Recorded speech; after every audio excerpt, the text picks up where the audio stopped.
एक खास शख्सियत के साथ मुलाकात। देखिए जयदेव पटेल के साथ नंबर 1 इंडिया न्यूज पर रोजाना रात 9 बजे। नमस्कार व्यूअर्स, मैं जयदेव पटेल और आप देख रहे हैं नंबर 1 इंडिया न्यूज। आपका एक बार फिर स्वागत है एक खास शख्सियत के साथ मुलाकात प्रोग्राम में। आज हम बात करेंगे पश्चिम बंगाल में किस तरीके से तृणमूल कांग्रेस पार्टी में दो फाड़ होने के जो आसार बन रहे हैं। ऐसा कुछ समय पहले हमने देखा महाराष्ट्र में शिवसेना बना शिवसेना, एनसी बना एनसीपी। ये जो हालात थे वही हालात आज पश्चिम बंगाल में कहीं न कहीं दिखाई दे रहे हैं। इसके पीछे वजह ये है कि तृणमूल कांग्रेस के कई विधायकों ने स्पीकर से मुलाकात की और मांग की कि उनको गुट को अलग से अधिकार दिया जाए, मान्यता दिया जाए।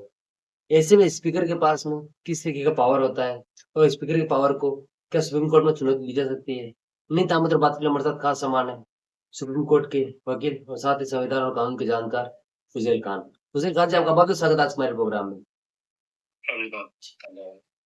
फुजैल खान जी, आपसे मेरा पहला सवाल है कि अगर हम स्पीकर के पावर की बात करते हैं तो जिस प्रकार से दल बदल कानून हो गया, जनप्रतिनिधित्व कानून हो गया और इसी के साथ-साथ में स्पीकर का जो विशेष अधिकार है, वो क्या कहता है? देखिए, स्पीकर का जो पद होता है वो हाउस में सबसे बड़ा पद होता है और स्पीकर जो है वो हाउस से चुना जाता है। जो प्रक्रिया होती है जो हमारे संविधान में है कि सारे सदस्य चुन करके अपने में से एक को वो अपना स्पीकर बनाएंगे। तो स्पीकर का जो पोजीशन होती है वो अनबायस्ड होती है, वो निष्पक्ष होती है और स्पीकर का जो भी फैसला होता है वो सदन में फाइनल फैसला होता है, सदन के अंदर। जी। जब भी स्पीकर कोई विषय पे अपना निर्णय देते हैं, जैसे एंटी डिफेक्शन लॉ पे या किसी भी पार्टी में दो फाड़ हो गए हैं, एक ग्रुप क्लेम कर रहा है कि ओरिजिनल पार्टी वो है और उसी के पास ही राइट होना चाहिए। जैसे सदन के अंदर हर एक पार्टी को जो अच्छे सीट्स लाती है स्टेट लेवल की पार्टीज, वो एक ऑफिस मिलता है। अगर उनके पास एक नंबर्स होते हैं विधायक के, तो उन सब का जो डिसीजन होता है वो स्पीकर करता है। स्पीकर की जो पोजीशन होती है वो जब ये सब मुद्दों पे डिसाइड करते हैं, निर्णय लेते हैं, सदस्यता को लेके सदस्यता को रद्द करना, सस्पेंड करना, टर्मिनेट करना या कमिटीज फॉर्म करना, तो वो सारी जो प्रक्रिया होती है स्पीकर जो पास करते हैं ऑर्डर, वो एक तरीके का जुडिशियल ऑर्डर होता है। क्योंकि जब वो किसी चीज को डिसाइड करते हैं तो उनके पास कोई कंप्लेंट या कोई रिप्रेजेंटेशन नहीं जाता है, उनके पास जाती है पेटिशन और वो जो पेटिशन होती है वो रूल बुक में मेंशन होती है। वो कोई भी सदस्य या किसी भी पार्टी का जो लीडर होता है, जैसे leader of the house is the leader जो कि आपका मेजॉरिटी पार्टी का होता है, फिर होता है आपका लीडर ऑफ द अपोजिशन होता है, फिर उसके बाद कई अन्य पार्टियां ऐसी होती है जो छोटी छोटी पार्टियां होती है जिनके पास 4, 5, 6, 10, 15 सीट होती है। वो भी अपने में से एक अपना जो है वो लीडर ऑफ द हाउस अपना नियुक्त करती है और स्पीकर को बताती है। जो लीडर वहां की व्हिप पास करते हैं, ये अल्फाज आपने सुना होगा पहले, व्हिप जी। पार्टी ने व्हिप जारी किया, समाजवादी पार्टी ने, बहुजन समाज पार्टी ने, के जो लीडर है कि आपको कल हाउस में रहना है, कल आपको सदन में रहना है।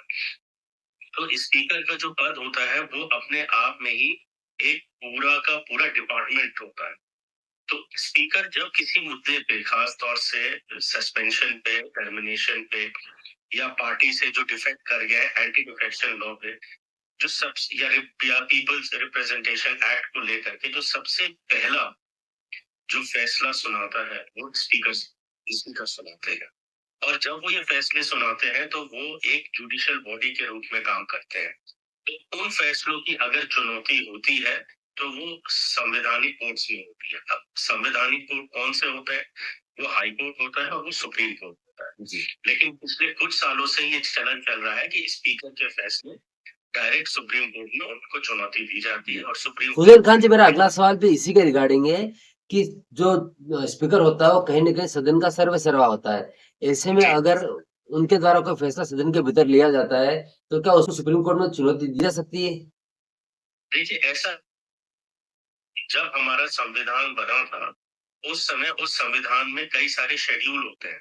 तो जो 10th शेड्यूल था, वो स्पीकर के पावर्स का था, कि स्पीकर अगर कोई निर्णय देता है, तो उसका जुडिशियल रिव्यू नहीं होगा। मतलब उसकी कोई कोर्ट जो है, उस पे संज्ञान नहीं लेगा, वो सर्वे सर्वा फाइनल होगा। लेकिन उसके बाद फिर माननीय सर्वोच्च न्यायालय का एक आदेश आया, उसमें ये बोला गया कि जो स्पीकर का फैसला भी है, वो भी under the preview of judicial review है।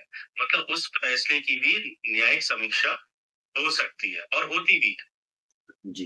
तो इस कारणवश उस जजमेंट के बाद से जो है, वो स्पीकर के फैसले को भी चुनौती दी जाने लगी। जी। हुसैन खान जी, अगर हम तृणमूल कांग्रेस पार्टी की बात करें, जिस प्रकार से हालात जो भी पैदा हुए हैं और ज़्यादातर विधायकों ने स्पीकर से मुलाकात करके पार्टी की मान्यता को लेकर के जो माँग की है, ऐसे में अगर दल बदल कानून के तहत अगर स्पीकर के पास अपने सिग्नेचर किए हुए लेटर्स लेके पहुँचते हैं और दावा करते हैं कि उस पार्टी का चुनाव चिन्ह और पार्टी दोनों उन्हें मिलनी चाहिए, तो ऐसे में संविधान क्या कहता है? देखिए, ऐसा है कि अभी जो हमने हाल-फिलहाल पिछले 2-3 साल में देखा, शिवसेना वर्सेस शिवसेना और एनसीपी वर्सेस एनसीपी, तो उसपे जो निर्णय लेते हैं, वो तो पहला निर्णय तो स्पीकर लेते हैं, लेकिन जो पार्टी सिंबल का जो विषय है, वो इलेक्शन कमीशन के दायरे में आता है। वो आता है under the peoples representation act of 1951, कि जो पार्टी अब उनको ये प्रूव करना पड़ेगा। पहले तो देखिए, ऐसा है कि जिस भी पार्टी में 2 फाड़ होते हैं, उसमें ये देखा जाता है कि वो लोग ओरिजिनल पार्टी से हट करके एक अलग गुट बना रहे हैं, और वो जो पार्टी सत्ता में है, वो उसका समर्थन कर रहे हैं। अगर ऐसी सिचुएशन आती है, तो जो पार्टी से टूट के आ रहे हैं, उनके पास 2/3 of the majority of the elected representative होने चाहिए। जैसे कि आज के समय में अगर हम पश्चिम बंगाल को देखें, तो वहां पे शायद 80 सीटें जो है, वो ऑल इंडिया तृणमूल कांग्रेस के पास है, AITC के पास, जिसको हम टीएमसी कहते हैं।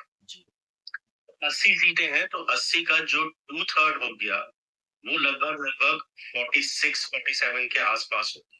लेकिन उनके पास उससे ज्यादा सदस्य हैं, जो टीवी चैनल के माध्यम से पता चल रहा है। तो वो तो 2/3 है, लेकिन उसमें विषय ये है कि वो पार्टी से टूटना चाह रहे हैं, या वो पार्टी के अंदर ही जो है कुछ अपना फेरबदल करना चाह रहे हैं। वो एक विषय है स्पीकर को देखने के लिए। लेकिन अगर वो पार्टी से अलग हो रहे हैं, तो फिर उनके पास 2/3 मेजॉरिटी होना चाहिए, और स्पीकर को उसको मानना चाहिए कि हाँ, ये 2/3 मेजॉरिटी है, और सिग्नेचर से काम नहीं चलता है, उसमें उनकी परेड होती है। जैसे आपने कई बार देखा, झारखंड के मुद्दे में या और पहले भी, भाई अगर कई बार गवर्नर साहब जो है, वो ये ऐसा हो चुका है कि पार्टी के पास जो है, वो सदस्य तो है, एक पार्टी जो सिंगल लार्जेस्ट पार्टी है, अगर आपको 120 सीटें चाहिए है सरकार बनाने के लिए, सिंगल लार्जेस्ट पार्टी के पास 100 है, और वो फिर 122-123 का समर्थन लाते हैं, तो गवर्नर वो चिट्ठी पे नहीं जाता, वो कहते हैं कि साहब आप इनको प्रोड्यूस करो, मेरे मेरे सामने लाइए आप। इसी वजह से आपने देखा होगा कि जो रिसोर्ट और होटल पॉलिटिक्स होती है, वो यही होती है। लेकिन है, बंगाल में ये विषय नहीं है। बंगाल में तो सारे विधायक वहीं कलकत्ता में ही हैं, जी। और वो सब जो है, अभी जो उनकी मांग है, वो क्लियर नहीं हो रही है कि उन्होंने स्पीकर से कहा क्या है या लिखित में दिया क्या है, और वो चाहते क्या है। वो अलग होना चाहते हैं, वो अपना पार्टी का सिंबल अपने पास रखना चाहते हैं, ये कहते हुए कि मेजॉरिटी हमारे पास है।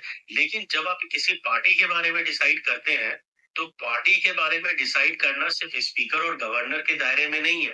वो जो पार्टी का जो कॉन्स्टिट्यूशन होता है, वो क्या कह रहा है, और सिर्फ पार्टी के जो लोग सदस्य हैं, जो कि विधानसभा के या विधान परिषद के, या जो आपके मेंबर ऑफ पार्लियामेंट है, राज्यसभा और लोकसभा, वो जीते हुए लोग नहीं, जो लोग ऑफिसेस में भी है, जो पोस्ट होल्डर्स भी है, उनका भी जो फैसला होता है, वो भी अहम होता है। जब आप पार्टी से एक पार्टी को जब आप कहते हैं कि ये ओरिजिनल पार्टी हमारे पास है, जी। तो कुछ उसमें पूर्व विधायक भी होते हैं, पूर्व सांसद भी होते हैं, जो पार्टी के सदस्य होते हैं। तो जो पार्टी के जो जो सदस्य हैं, उनका इशू अलग होता है। जो पार्टी के विजय प्राप्त विधायक या सांसद होते हैं, उनका विषय अलग होता है। तो जब पार्टी टूटती है तो वो एक बड़ा समूह टूटता है।